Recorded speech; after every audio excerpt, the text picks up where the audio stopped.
अस्सलाम वालेकुम एवरीवन। और रेफरिंग के रूल्स के हवाले से मुझे वीडियो बनानी थी।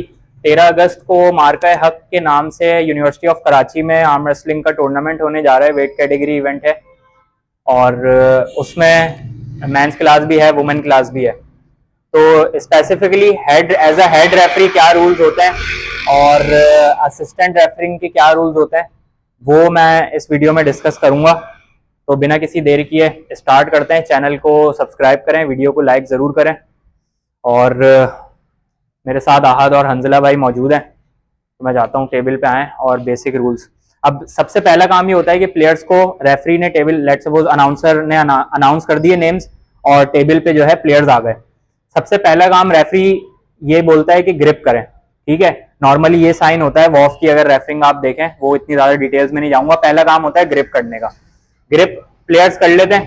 ठीक है, there are two two three things. पहली चीज ये कि जो थंब नकल होता है आपका, थंब का फर्स्ट नकल, ठीक है, ये आपने शो कराना होता है गो से पहले।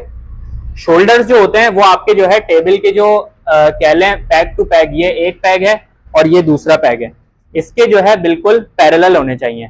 ठीक है, इस तरह। अब आप क्या कहते हैं, अलाइन करें शोल्डर इस तरह। अब ये देखें, इनका ये वाला जो शोल्डर है लेफ्ट आर्म का, ये बाहर जा रहा है, तो मैं इनसे बोल के शोल्डर स्क्वायर करवाऊंगा। ठीक है, दोनों प्लेयर्स के शोल्डर स्क्वायर होंगे। ठीक है, ग्रिप कर ली, नकल्स दिखा लिए, ठीक है, शोल्डर स्क्वायर कर लिए, सेंटर। ठीक है, सेंटर में यूजुअली क्या होता है कि यहाँ पे असिस्टेंट रेफरी सेंटर देख रहा होता है, सेंटर करवा रहा होता है। मैं अगर उस तरफ से आके आपको बताऊं तो लेट सपोज यहाँ असिस्टेंट रेफरी है, असिस्टेंट रेफरी का काम सेंटर देखना नहीं होता। ठीक है, और इसी वजह से कि कैमरा जो है सेंटर में होता है हमारा और असिस्टेंट रेफरी यहाँ पे होकर रेफरिंग करता है। तो यहाँ पे होकर रेफरिंग करेगा तो सेंटर देखने का काम मेन रेफरी का होता है, हेड रेफरी का, वो सेंटर देखेगा। ठीक है, सेंटर आपका हो गया। रिस्ट जो है वो कप नहीं होनी चाहिए। मेरी अभी रिस्ट जो है कर्ल हुई हुई है, यानी कप्ड हुई हुई है। रिस्ट रेफरी स्ट्रेट करवाएगा, सही है। उधर जो असिस्टेंट रेफरी होगा वो क्रॉस में खड़ा होगा और वो उस तरफ वाले बंदे की, यानी जैसे आहद भाई मेरे राइट आर्म साइड पे हैं, तो आहद भाई की रिस्ट असिस्टेंट रेफरी देखेगा। मैं जो है यहाँ से हंजला भाई की रिस्ट देख रहा हूँ। ठीक है, रिस्ट जैसे ही स्ट्रेट हुई, नकल्स आ गए, शोल्डर स्क्वायर हो गए। ठीक है, उसके बाद गो रेफरी बोलेगा और जो है अगर स्लिप हुआ तो स्ट्रैप के रूल्स हैं, सेम रूल्स हैं, और अगर पिन हुआ तो वो विन दे दिया जाएगा जिसने पिन किया होगा। अच्छा, ये नॉर्मल ग्रिप के रूल्स हो गए। ठीक है, आई होप आपको समझ आ गई होगी। अच्छा, असिस्टेंट रेफरिंग के हवाले से मैं ये बात कह दूं कि सेंटर देखना असिस्टेंट रेफरी का काम नहीं होता। इस वजह से वो टेबल के बिल्कुल सामने नहीं आएगा, क्योंकि वीडियो जो बन रही होगी वो ब्लॉक हो जाएगी। असिस्टेंट रेफरी का दो काम होता है, हाथ भाई एल्बो रखें, आप लोग ग्रिप करें। अब असिस्टेंट रेफरी जो है क्रॉस में खड़ा होगा, यहां से वो रिस्ट देखेगा कि कब तो नहीं हो रही, और एल्बो देखेगा जब गो हो जाएगा। उसके बाद एल्बोज देखेगा कि इस तरफ अगर एल्बो निकल रही है तो वो असिस्टेंट रेफरी का काम होगा। अगर हंजला भाई की elbow front of the pad निकलेगी तो वो भी जो है समझ ले असिस्टेंट रेफरी की नजर में आ रहा होगा। आहद भाई की अगर पीछे एल्बो निकलेगी वो भी असिस्टेंट रेफरी देख रहा होगा। गो से पहले बस ये ध्यान में रखें कि असिस्टेंट रेफरी का काम सेंटर करवाना नहीं होता, सेंटर करवाना हेड रेफरी का ही काम होता है। चाहे आप ईस्ट वर्सेस वेस्ट की रेफरिंग देख लें, चाहे वॉफ की या फिर किंग ऑफ द टेबल की। अच्छा, अब यहाँ पे जो बड़ी लीग्स हैं जिसमें east versus West, world arm wrestling federation और किंग ऑफ द टेबल आती है। किंग ऑफ द टेबल भी ईस्ट वर्सेस वेस्ट के अंडर ही आती है और इन सब के रेफरिंग के रूल्स अलग हैं। अब लेट सपोज गो मैंने करा, ग्रिप आप लें, गो किया, आप लोग स्लिप करवाएगा, सही है, स्लिप हुआ। ठीक है, अब यहाँ पे एक स्लिप होता है इस तरह का, ग्रिप करें, आप इनका हाथ पकड़ के रखे और आप अंडर स्लिप करवाएं। ठीक है, गो मैंने बोला, हाँ गो मैंने बोला। अब ये देखें, इनका जो हाथ था ये इनको होल्ड ऑन टू कर रहा था, यानी आहद भाई हंजला भाई का हाथ पकड़े हुए थे और हंजला भाई इस तरह करके स्लिप करवा रहे हैं। ठीक है, तो वॉफ की रेफरिंग का रूल ये है कि अगर आप जबरदस्ती हाथ छुड़वा रहे हैं यानी निकलवा रहे हैं तो उस पर फाउल दिया जाता है। ठीक है, जबकि किंग ऑफ द टेबल और ईस्ट वर्सेस वेस्ट की रेफरिंग में डायरेक्ट स्ट्रैप आ जाता है। तो जो 13 अगस्त को जो इवेंट हो रहा है उसमें भी ईस्ट वर्सेस वेस्ट की रेफरिंग का ही रूल फॉलो हो रहा होगा।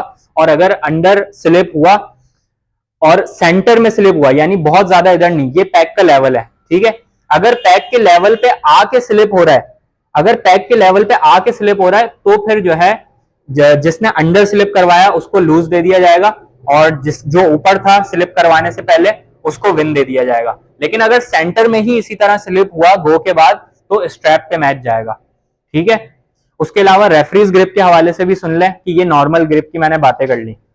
रेफरीज ग्रिप में क्या होता है, जब 30 सेकंड तक ग्रिप ना आ रही हो प्लेयर्स की, तो रेफरीज ग्रिप का इस तरह इशारा देता है और हर चीज शोल्डर स्क्वायर होने से लेके ग्रिप थम्स बंद करने, क्लोज करने, रिस्ट के स्ट्रेट करवाने, हर चीज रेफरी खुद अपने हाथों से करवाता है। अब लेट्स मैं रेफरी ग्रिप की एग्जांपल देता हूं, ठीक है, और ग्रिप 30 सेकंड तक किस तरह नहीं आती उसकी एग्जांपल ये अभी आप लोगों को देंगे कि क्या जो है प्लेयर्स गेम करते हैं, माइंड गेम्स करते हैं या जो भी ग्रिप अपनी लेने के लिए करते हैं। तो लेट सपोज अभी ग्रिप नहीं आ रही, 30 सेकंड हुए, मैंने इशारा किया रेफरीज ग्रिप का, सबसे पहला काम मैं करूंगा शोल्डर स्क्वायर। ठीक है, मैंने सबसे पहले शोल्डर स्क्वायर करने का बोला, हंजला भाई को भी, आहत भाई को भी। हाथ में जो है ये जो वेबिंग है ना, यानी जो थंब है आपके दोनों प्लेयर्स के, ये जो है इक्वल होने चाहिए। अब लेट सपोज अंजला भाई अगर आप राइज लें और आप अपना डाउन करें, अब अगर जो है इनका देखें अभी वेबिंग जो है ना बराबर नहीं है, ये जो दोनों के थम्स है ना ये बिल्कुल लेवल में होने चाहिए, यानी मैं हंजला भाई का राइजर जो है डाउन करवाऊंगा और थंब का जो लेवल है वो इक्वल कराऊंगा यहां से। ठीक है, उसके बाद इस तरह मेरे पास आ गई और इस पूरे टाइम में असिस्टेंट रेफरी हो सकता है हाथ पकड़वाए हेल्प करवाने के लिए ताकि मूवमेंट ना दें प्लेयर्स। तो अब सबसे पहला काम मैं करवाऊंगा थम्स क्लोज। ठीक है, थम्स क्लोज हुए, थम्स जब क्लोज, अब मैं बोलूंगा थम्स क्लोज कर लें। अब पहले नॉर्मली ये होता है कि हाथ अगर जैसे हंजला भाई का मेरी तरफ है तो मैं हंजला भाई का हाथ पहले बंद करवाऊंगा। हंजला भाई का मैंने क्लोज करवाया हाथ, ठीक है, और आप लोगों को याद होगा मैंने बोला था थंब नकल दिखाना एक रूल होता है, तो मैं इनसे बोलूंगा नकल शो करवा के जो है थंब क्लोज करें, फिंगर्स क्लोज करें। तो फिंगर्स इन्होंने क्लोज कर ली, नकल शो हो रहा है। आहत भाई को मैंने बोला फिंगर्स शो करके, अब मैं फिर बोलूंगा गो। इस पूरे टाइम में रिस्ट जो है वो आपकी अगर कर्ल हो रही होगी तो असिस्टेंट रेफरी मुझे इशारा देगा रिस्ट का कि रिस्ट कब हो रही है, रिस्ट को स्ट्रेट करवाएं। मैं यहां से रिस्ट की वार्निंग दूंगा, अगर बहुत देर तक रिस्ट नहीं सीधी की प्लेयर ने तो उसको फाउल दे दिया जाएगा रेफरीज ग्रिप में। नॉर्मल ग्रिप में मूवमेंट अगर दें तो वार्निंग मिलती है, 2 वार्निंग्स पे 1 फाउल होता है, लेकिन रेफरीज ग्रिप में अगर मैच हो तो डायरेक्ट फाउल दिया जाता है मूवमेंट पे। और उसके अलावा ये ऑलमोस्ट सारी बातें कर ली हैं क्लियर, और अगर कुछ करनी है और कोई रहती है रेफरिंग के हवाले से, क्या चीज रहती है? स्ट्रैप आता है, स्ट्रैप अभी है नहीं, स्ट्रैप बनता है हमारा। हाँ, पैर आगे रखने का भी देखें, अगर आप रखें पैर आगे रखें, पैर जो है हंजला भाई की साइड वाली जो आपकी टेबल का जो वो आ रहा है, पैर आ रहा है, उस पे गो से पहले अलाउ नहीं है, ठीक है, रखना, ये रूल है नॉर्मली। गो के बाद जो है आप रख सकते हैं क्योंकि गो के बाद मैच शुरू हो जाता है। गो के बाद थंब भी आप थंब नकल भी आप खा सकते हैं और शोल्डर भी। बस रूल ये है रेफरिंग का, जितने भी मैंने आपको बताया, थंब नकल आपका शो होना चाहिए, शोल्डर स्क्वायर होने चाहिए, ये सब गो से पहले है। जैसे ही गो होगा उसके बाद आप जो है राइज करके जो भी आपका मूव है वो आप खेल सकते हैं।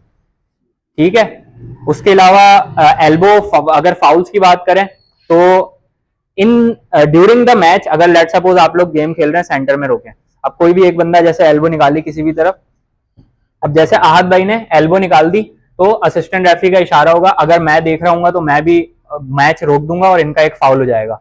अगर एक बंदे के 2 फाउल हो गए तो फिर दूसरे बंदे को विन मिल जाता है।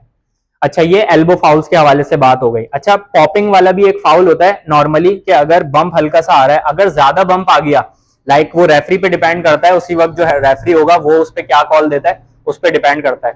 बिल्कुल माइक्रो एडजस्टमेंट जो होती है, जो नेग्लिजिबल हो बम्प, वो आपका अलाउ होता है, लेकिन अगर बम्प ज्यादा आ जाए, लेट सपोज 1.5 सेंटीमीटर या 2 सेंटीमीटर यानी 1 इंच तक अगर आ जाए तो वो फिर फाउल कंसिडर किया जाएगा।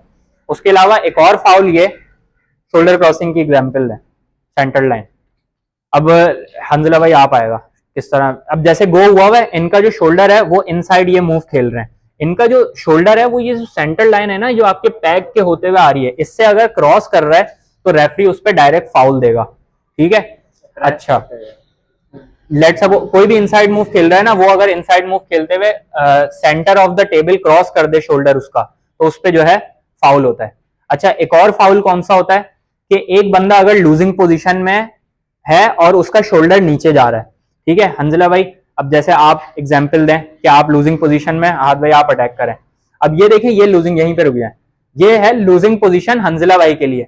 अगर हंजला का शोल्डर, लेट्स सपोज इस प्लेयर का शोल्डर एल्बो पैड से नीचे चले जाए तो उस पे 10 सेकंड तक 2 वार्निंग्स मिलेंगी। अगर वो ऊपर ना लाता हो अपना शोल्डर उस 10 सेकंड में यानी वार्निंग के सुनते में, तो उसको फाउल दे दिया जाएगा और एक फाउल हंजला का हो जाएगा।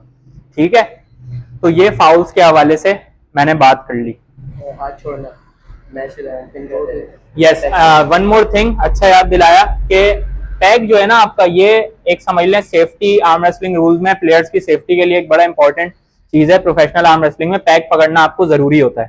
ठीक है, तो अगर दूसरे हाथ से पैक आपने छोड़ दिया ड्यूरिंग द मैच, अगर सेंटर में अटका हुआ है और आपने पैक जो है छोड़ दिया, ठीक है, तो उस पर वार्निंग मिलेगी।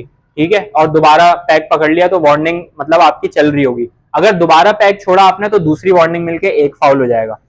वन मोर थिंग कि अगर हंजला भाई विनिंग साइड पे हैं और फिर अगर पैक छोड़ के उन्होंने पिन किया तो ये हंजला भाई का डायरेक्ट फाउल होगा, क्योंकि नीचे अगर मतलब उन्होंने पैक छोड़ के पिन किया है तो उस पर फाउल दिया जाता है। ये सब फाउल्स हैं। एल्बो फाउल हमने डिस्कस किया, शोल्डर सेंटर लाइन क्रॉस कर रही है वो चीज डिस्कस की, और लूजिंग पोजीशन में शोल्डर का एल्बो पैड से नीचे जाना वो चीज डिस्कस किया, और पैक के छोड़ने पे किस किस पॉइंट्स पे हमें फाउल मिलेंगे वो चीज डिस्कस की। तो I think this was it. और कुछ अगर जहन में आया आप लोगों के तो सब चीजें कर ली हैं रेफरिंग के हवाले से। ठीक है, तो रेफरिंग की आपको समझ आ गई होगी, ये जनरल रूल्स होते हैं। असिस्टेंट रेफरी के हवाले से जितने भी लोग अगर सुन रहे हैं वो अभी जैसे कभी उन्हें करनी पड़े रेफरिंग या असिस्टेंट रेफरी वो हो, तो असिस्टेंट रेफरी के हवाले से बस ये जहन में रखिएगा कि सेंटर में कैमरा होता है। असिस्टेंट रेफरी, लेट सपोज मैं यहाँ से असिस्टेंट रेफरिंग कर रहा हूँ तो मैं क्रॉस में खड़ा हूँ, मैं सेंटर आके सेंटर नहीं देख रहा हूँ। ठीक है, मैं यूं इस तरह मैं सेंटर नहीं करवा रहा हूँ, क्रॉस में खड़ा हूँ। मेरा काम होगा गो से पहले रिस्ट देखना, सामने जब मतलब जिसका हाथ मेरी साइड पे उसकी रिस्ट देखना, एल्बो देखना, शोल्डर देखना, ये सब मेरा काम है। सेंटर देखना हेड रेफरी का ही काम है। तो ये थी वीडियो को लाइक जरूर करें, चैनल को सब्सक्राइब करें, कमेंट्स में भी जो है कुछ थॉट्स वगैरह हैं तो वो डिस्कस करें। बाकी इंशाल्लाह अगली वीडियो में मुलाकात होगी, तब तक के लिए अल्लाह हाफिज।